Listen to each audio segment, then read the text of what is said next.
देखती आंखों और सुनते कानों को ट्रेंडिंग स्टफ की टीम की तरफ से अस्सलाम वालेकुम।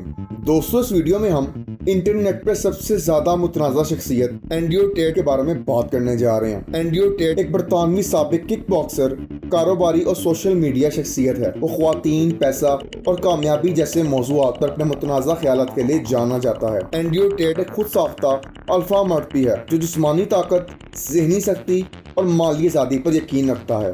एंड्रयू टेट के वालिद इमोरी टेट एक शतरंज के ग्रैंड मास्टर थे जो अमेरिका में पैदा हुए, जिसके बाद वो यूरोप चले गए। इमोरी टेट अपनी जारहाना और गैर रवायती अंदाज के खेल के लिए जाने जाते थे। इसे शतरंज की दुनिया में सबसे दिलचस्प खिलाड़ियों में से एक समझा जाता था। इनका इंतकाल 2015 में 56 साल की उम्र में हुआ। जहाँ तक एंड्रयू टेट की वालदा का ताल्लुक है, इनके बारे में बहुत कम मालूमात दस्तयाब हैं। ये वाज़ेह नहीं है कि आया वो इसकी परवरिश में शामिल भी थी कि नहीं। इसके साथ ही साथ इस चीज़ की भी तस्दीक अभी तक नहीं हुई कि वो अभी तक जिंदा हैं या नहीं। एंड्रयू टेट ने अपने वालिद के साथ अपने ताल्लुकात के बारे में अवामी तौर पर बात की है और इसे मार्शल आर्ट्स और जिस्मानी फिटनेस में अपनी दिलचस्पी को मुतासर करने का सहरा दिया है। 2017 की यूट्यूब वीडियो में टेट ने अपने वालिद को एक सख्त लेकिन मोहब्बत करने वाला सरप्रस्त के तौर पर बयान किया, जिसने इनमें नज़्म ज़ब्त और अज़्म का जज्बा पैदा किया। दोस्तों, अब अगर एंड्रयू टेट की इब्तदाई जिंदगी और करियर के बारे में बात की जाए तो टेट की पैदाइश अमेरिका में हुई, लेकिन वो बरतानिया में पला भरा। इसने कम उम्री में ही किक बॉक्सिंग शुरू कर दी और 4 बार आलमी चैंपियन बना। 2014 में किक बॉक्सिंग से रिटायर होने के बाद इसने अपना कारोबार शुरू किया, जिसमें एक वेबकैम स्टूडियो और एक क्रिप्टो करेंसी माइनिंग ऑपरेशन शामिल है। अगरचे ऐसे कारोबार कामयाब रहे हैं, लेकिन इसकी शोहरत और बदनामी की असल वजह इसके मुतनाज़ा ख्यालात हैं।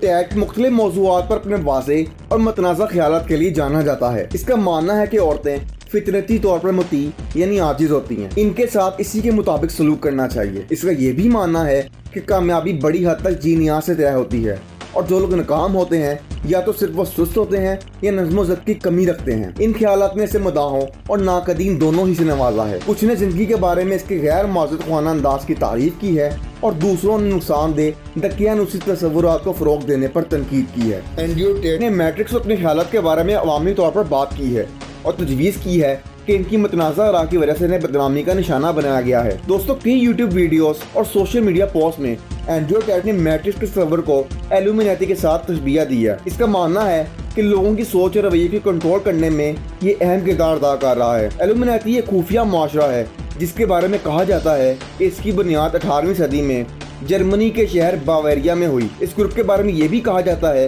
कि इसके मुतअद्दिद बासर अरकान थे, जिसमें सियासतदान, दानिश्वर और फनकार शामिल हैं। एंड्रयू टेट ने मशवरा दिया कि लोगों को छोटी उम्र से ही कुछ असूलों और तवक्कुआत के मुताबिक तरबियत दी जानी चाहिए और जो लोग इन असूलों से हट जाते हैं इन्हें सजा भी दी जानी चाहिए। इसके साथ ही साथ एंड्रयू टेट ने यह भी तजवीज़ की कि इन्हें बदनाम करने की और इनकी साख को ख़राब करने की कोशिश की गई है। इन्होंने दावा किया कि इनके नाक़दीन एक बड़े निज़ाम का हिस्सा हैं जो जमहूरियत के खिलाफ बोलने वाले लोगों को खामोश करने के लिए बनाए गए हैं। इसने मर्दानगी, नस्ल और सियासत जैसे मौज़ूआत पर अपने मुतनाज़ा ख्यालात की तरफ इशारा किया है, जो इस बात का सबूत है कि इनके इन हिकायत की वजह से ही इन्हें निशाना बनाया जा रहा है। दोस्तों, सोशल मीडिया पर खासतौर पर यूट्यूब और इंस्टाग्राम पर टेट को बड़ी तादाद में फॉलो किया जाता है। वो अक्सर अपनी वर्जिश की वीडियोस और तस्वीर को पोस्ट करता है। इसके अलावा वो कारोबार से मुतल्लिक मशवरे भी देता है। इसके साथ ही साथ मुख्तलिफ मौज़ूआत पर अपनी राय का इश्तराक भी करता है। इसका सोशल मीडिया मवाद मतनाज़ा है और अक्सर गर्मा गर्म बहसें छेड़ता रहता है। कुछ इसकी ईमानदारी के लिए इसकी तारीफ करते हैं और दूसरे इसे इसके नुकसानदेह ख्यालात के लिए पुकारते हैं।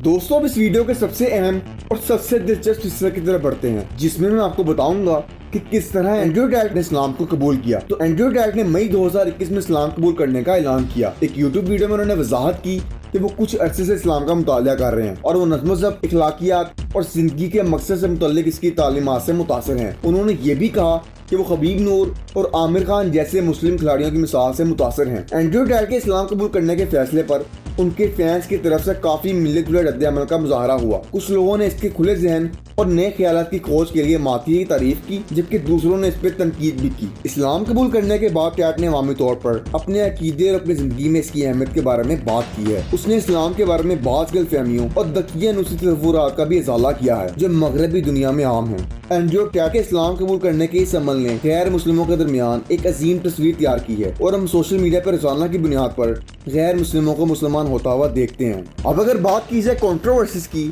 تو ٹیٹ اس میں بالکل بھی پیچھے نہیں ہے۔ حالیہ برسوں میں یہ کئی تنازعات میں ملوث رہا ہے۔ 2018 میں اس کا KSA کے ساتھ عوامی جھگڑا ہوا، جس کا اختتام کچھ اس طریقے سے ہوا کہ اس کو KSA کے YouTube چینل سے پرماننٹ طور پر بین کر دیا گیا۔ ابھی حال ہی میں وہ برطانیہ کے ٹیکس حکام کے ساتھ اپنے کرپٹو کرنسی مائننگ آپریشن پر تنازع میں ملوث رہا ہے۔ انہیں خواتین کے بارے میں اپنے خیالات اور تعلقات کے بارے میں ان کے تنازع مشورے پر بھی تنقید کا سامنا کرنا پڑتا ہے۔ دوستوں، اینڈریو ٹیٹ اور رومانیہ میں جسم فروشی کے دھندے میں اس کے ملوث ہونے کے اطلاعات اور الزامات سامنے آئے ہیں، جس کی انہوں نے تردید کی ہے۔ دراصل یہ اطلاع ملی تھی کہ اینڈریو ٹیٹ اور اس کا بھائی ٹرسن 2018 میں اس کی گرل فرینڈ جنالی کے ساتھ رومانیہ کے شہر بچارسٹ میں ایک پروسٹیٹیوشن امپائر چلا رہے ہیں۔ رپورٹس کے مطابق تینوں کے پاس شہر میں متعدد اپارٹمنٹس کی عمارتیں تھیں اور انہوں نے ان خواتین کو کمرے کرائے پر دیے تھے جو جسم فروشی کا کام کرتی تھی۔ انہوں نے مبینہ طور پر خواتین کی کمائی میں سے کٹوتی کی اور سیکیورٹی اور دیگر خدمات فراہم کی۔ اینڈریو ٹیٹ نے ان الزامات کی تردید کرتے ہوئے کہا کہ وہ اور اس کا بھائی مخصوص اپارٹمنٹ کرائے پر لے رہے تھے اور انہیں کسی غیر قانونی سرگرمی کا علم نہیں تھا۔ انہوں نے یہ بھی دعویٰ کیا کہ یہ الزامات ایک ویب کیم ماڈلنگ انڈسٹری کے ایک حریف کی طرف سے ان کے خلاف ایک کردار کشی مہم کا حصہ تھے۔ ان کی تردید کے باوجود الزامات نے اینڈریو ٹیٹ کی پیروی جاری رکھی اور اس کی متنازع ساخت میں اہم کردار ادا کیا۔ یہ بات یہاں قابل غور ہے کہ رومانیہ میں جسم فروشی غیر قانونی ہے اور یہ ملک جنسی تجارت کے خلاف کریک ڈاؤن کرنے کے لیے جانا جاتا ہے۔ تاہم بات یہاں یہ بھی قابل غور ہے کہ اینڈریو ٹیٹ کے خلاف الزامات کسی بھی عدالت میں ثابت نہیں ہوئے اور وہ اپنی بے گناہی کو برقرار رکھتا ہے۔